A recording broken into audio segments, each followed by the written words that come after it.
Hi, Mike Kennedy with you. We're going to go over looking at some of the pros and cons of this Ozark Trail 17-in-1 multi-tool. It costs about $11. At first, the really good thing about it is you'll notice the case is missing.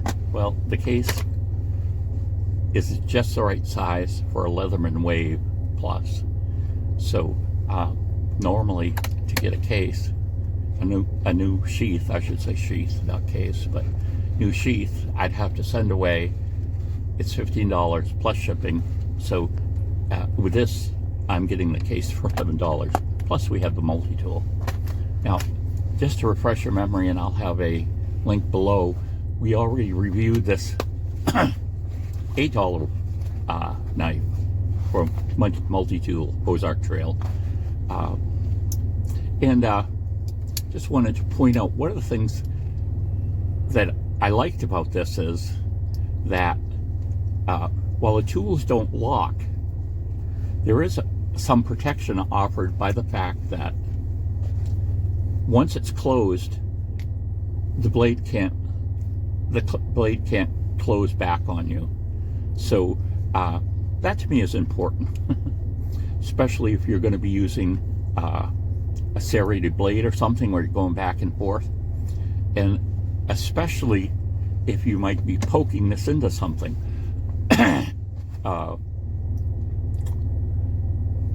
Folding knives are not the best things for poking into things. Like you might have a something that you want to cut a slit in. I'm thinking of a plastic bag, but that's too little an example. But the idea is that when you're poking, it's more apt to fold back.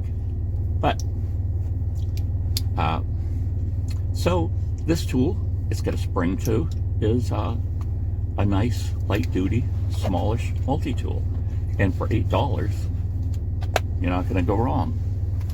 But now we're going up to this 17-in-1 tool. So what are we getting first? We're getting a tool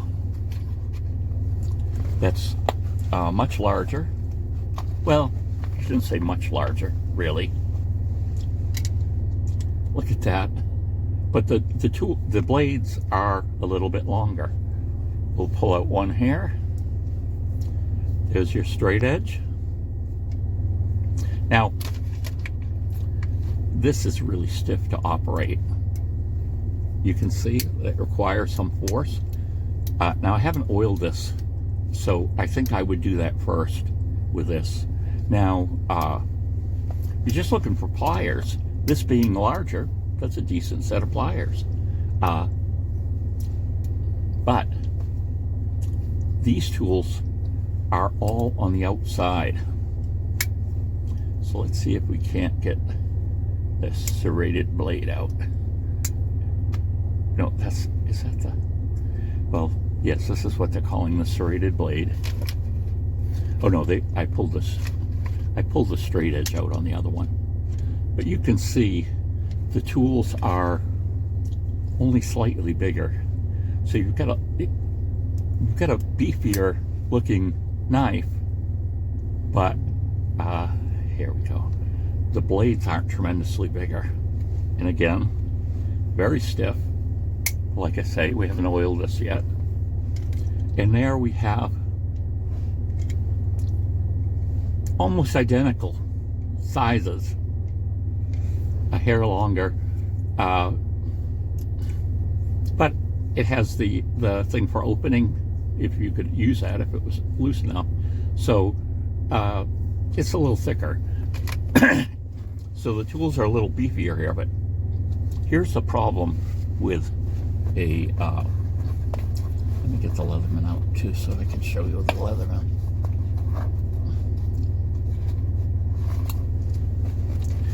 You know, the Leatherman has locking blades, so you can't press that down. So again, you wouldn't normally be using folders for stabbing something, or, you know, cutting something that way, but at least this has a lock, so it's going to be very difficult for it to fold back on your hand. And now we go to this the $11 17-in-1 tool, and we see, oh my goodness, look, that can come right down and close on my hand and make a nasty cut. So to me, now there are a lot of knives out there that do this. Swiss Army knives generally don't lock, the smaller ones. So while I'm not picking on this tool for not doing that, what I'm saying is, for me, I don't want a non-locking blade. I just don't. Just too many things can go wrong with it. And if you're in a situation, well, you don't want to cut yourself anywhere, but say if you're thinking you are going to use this for an emergency use, putting it in, a kit maybe in the car or boat or something like that, it could make a situation more nasty.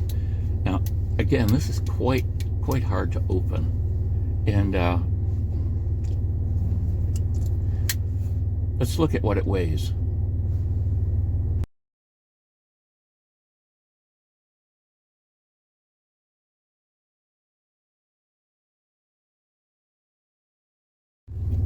So you can see from that, we've got just about the same weight. Now, since it's the size of the Leatherman, I'm going to do the comparisons with it, but you can see that the blade is quite a bit smaller.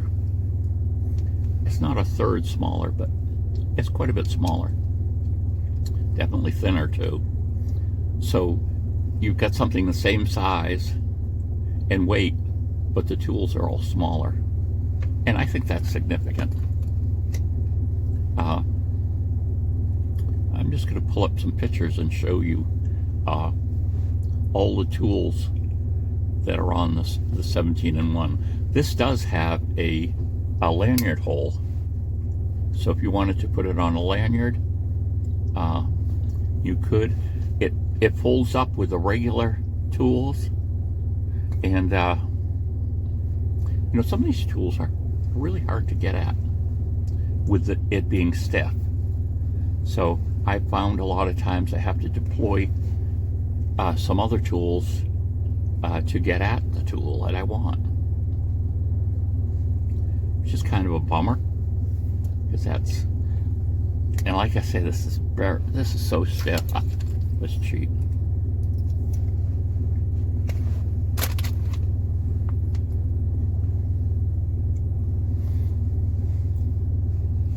So there you can see the leather hole, the lanyard hole can be deployed, but the fact that it's in with the bundle means that it's going to interfere with your use of some of the tools that are on this side. So that's kind of not a good idea. So if you got this on you might have to take your cord off, or and you might have to take the cord off and push this back down in before you use some of those tools. So again, I don't think that's a good option. But let's go through and we'll deploy the tools, and you can see what they all look like.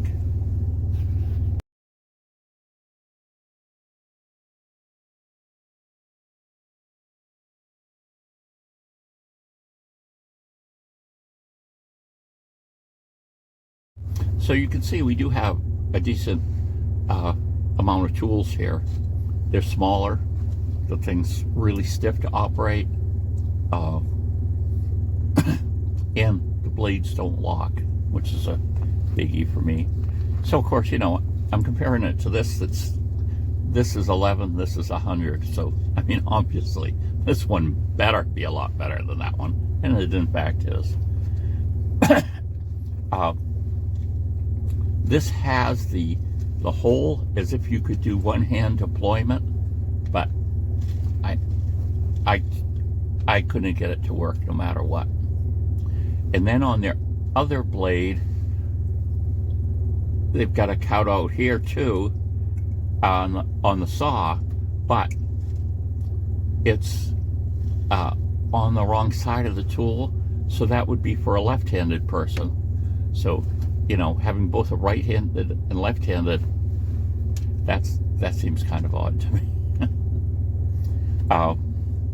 So, you know, obviously the Leatherman Wave Plus is way better. This is what I use. And like I say, the case alone made the price for me good. But, so let's get more realistic. Let's compare the two Ozark Trails. They both come with a case, belt loop. This one has a lanyard hole. This doesn't have anything. It doesn't have a lanyard hole, which I really like the lanyard hole, because that allows you to make your tool more visible if you want. So if you're somewhere and you drop it, you'll be able to see it better. You could even, if you're out on a boat, you could have something attached to it that would make it float.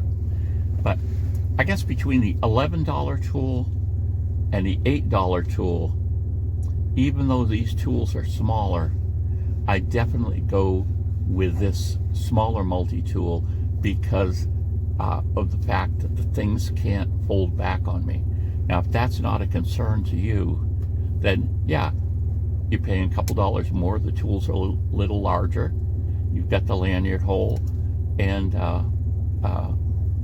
this, I forget how many tools in this, but I don't believe this even has what they're calling an awl, which is really, to me, an awl has to be threaded. So calling this an awl that this has, I would call it more like a reamer, but it's a significant size. Okay, and it is, you know, it's a sharp 90 degree, so that isn't really, I think if I was to make this my main tool, I would try to, see, this is kind of in the way, I might try to touch up, no, this is a beveled edge, okay, I don't know how sharp that is, but, you know, that having that reamer, that's significant because you can put holes through things, and that's good. But like I say, personally, for the old duffer stage, having something that doesn't fold back on you, I like better. And you're getting, you know, this is a lot more weight. Tools are slightly larger. This one's lighter, smaller, still has a lot of tools in it. So I'll put a link below to my looking at this tool, and you can decide yourself. I can see why some people would go with this one, and I could see why some people would go with a smaller one. But each of these are serviceable and can do real things, and that's what we want. Now next, Ozark Trail has a $44 model, but I'm not going to purchase that just to review probably, but we will see. Have a good Christmas too, coming right up. Bye.